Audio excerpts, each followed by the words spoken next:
if someone would ask a Jew why, I mean, there are 1,000 religions in the world.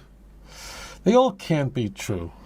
On what basis is your truth claim? One of the most problematic things for me when I was a Muslim was to look at a map of the distribution of religious groups. What I see is that the religion that you believe in depends very much on the circumstances that you are brought into when you are born.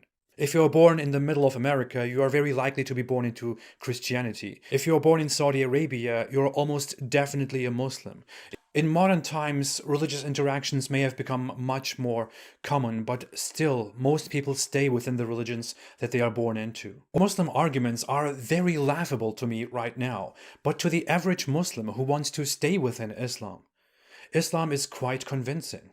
And to them, their arguments are very solid. Well, Christians also make very solid arguments for their religion, or so they believe. Hindus make solid arguments, Jews make solid arguments. As long as you want to justify your beliefs, you will find solid arguments. You deny one less God than I do. You don't believe in 2,999 gods, and I don't believe in just one more. The foundation of the Jewish faith was at Mount Sinai. The reason why this is extremely compelling, national revelation, meaning that the claim that God didn't reveal himself to one person, but rather revealed himself to an entire nation, probably, maybe let's say 3-4 million Jews. When you say Jesus appeared to the 500, that's just a claim. We've spoken to no one from the 500, no one who was there to even speak to the 500 or anything else. When you present these things as evidence, they are in fact just more and more claims from essentially the same sources. Witnesses supposedly that you cannot interact with and investigate at all. Nothing. God picked a time and a place to make this impossible for modern generations to ever properly investigate. This isn't just an absence of evidence for the case. It is evidence against. God would have to be boneheadedly stupid to have the single most important thing that he would ever have happen in such a way where it could not be reliably attested to, that you would only have copies of translations of copies with no originals reporting of verbal history. And I would argue that magic did it is the laziest and most irresponsible explanation for these facts. Legend is perfectly reasonable, and there's nothing supernatural or required to appeal to the supernatural outside of that. The point is, this is very critical, every single Jew was there and saw the voice of God. Now, read Deuteronomy chapter 5 through 11. Read Exodus chapter 20. These are not my words, and it's not just a historical fact. The Torah says so. The only evidence Kent can ever cite is some book, which is allegedly written by an omniscient deity, but doesn't bother mentioning anything scientific anywhere. Why doesn't it reference bacteria or DNA or the laws of physics? That would be quite something, and also trivial for the God that created the universe. And yet nothing intelligent is in this book at all. That's because in actuality, the book was written by ancient, ignorant, immoral men, and it's not evidence of anything whatsoever.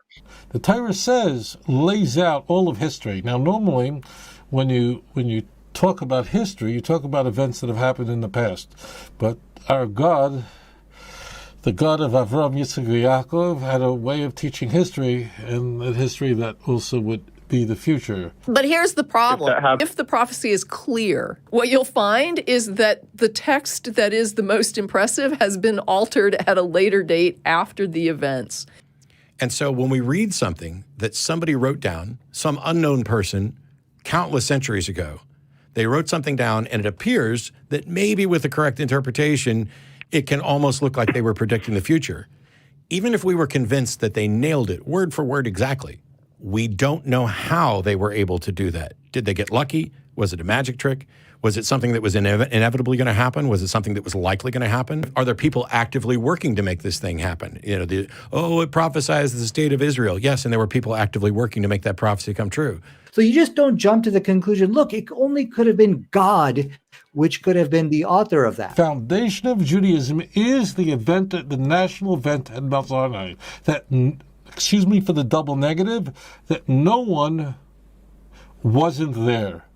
And why hasn't other religions claimed that God, let's say Mormonism, instead of Joseph Smith saying that an angel appeared to him and maybe a handful of other people in upstate New York in the 19th century, why didn't he claim that the angel Moroni appeared to every single American in the 19th century? Because immediately he'd be laughed out of court.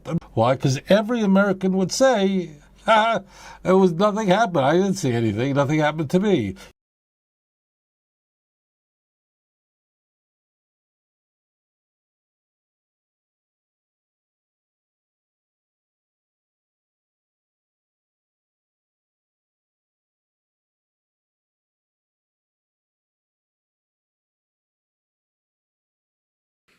You might be asking, well, isn't the Torah an eyewitness account of the Exodus written by Moses? It's called the 5 books of Moses. It says so on the cover, you know. But the Torah never claims to be by Moses. Its stance is consistently retrospective, what happened in the past. Not just that it's told in the past tense, but it says things like, in those days there were Canaanites, as though in the author's day there were no longer Canaanites. And it refers to the kings of Edom, who hadn't yet come to reign when Moses supposedly lived. It talks about nobody knows the location of Moses' tomb to this day. It calls Trans-Jordan, what we call the nation of Jordan, the other side of the Jordan. Why would Moses have called where he was standing the other side of the Jordan? When you read the Torah and say, well, how do I know it's written by Moses? You can only find one piece of evidence internal to it. And it's the book of Deuteronomy. Moses, it says frequently, and Moses commanded this Torah. QED, Moses wrote the Torah. But Torah is just a Hebrew word for law that was only later applied to the whole 5 books of Moses with all their stories and genealogies and laws. In the book of Deuteronomy, he's talking about the laws of Deuteronomy, not about something anachronistically that would become to be called the Torah. Which is to say, for the historian, the Torah is a secondary source when it comes to the Exodus. It's a secondary source that cites no primary sources, no documentary evidence. As I said, it just says to you, trust me.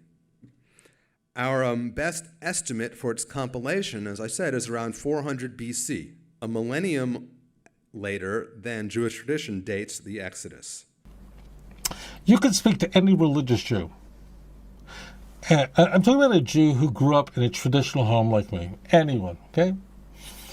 And we will tell you that our father told us that his father came out of Egypt and God revealed himself to Mount Sinai. The human brain, when it's young, is a sponge. It has to be. It has to take in all the information. It has to trust its parents, its elders, to survive. Without question, don't touch the fire. Why not? Don't go near the wolf. Don't touch that spider with a red bit. Don't touch that. Why not? Just don't. There is a God. What? There is a God. And if you're bad, you go to hell. Okay? And if that's constantly confirmed, like all the other things, wolves eat you, black widows kill you, fires burn you, if it's given that same level of credence and truth, you're never going to get over it.